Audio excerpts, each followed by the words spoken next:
Kondisi terbaru Jokowi tampak diungkap oleh ajudannya Kompol Syarif Muhammad Fitriansyah. Saat mengungkap kondisi Jokowi itu, Kompol Syarif juga menyinggung soal penyakit langka yang santer beredar.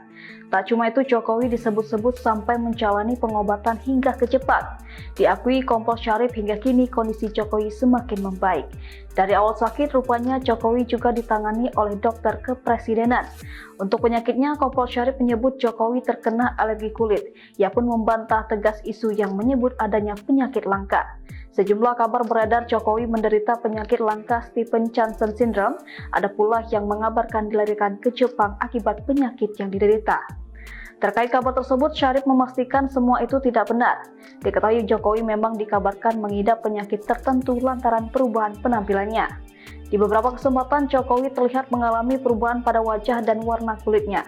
Tak pelak sakit yang diderita, Jokowi langsung menuai sorotan. Apalagi Jokowi sempat menolak saat diajak berfoto bersama saat ulang tahunnya.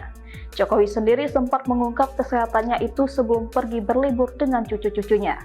Jokowi pun mengatakan saat itu dirinya dalam kondisi kesehatan yang cukup baik. Hanya saja ia masih memerlukan sedikit pemulihan dari alergi kulit yang diidapnya.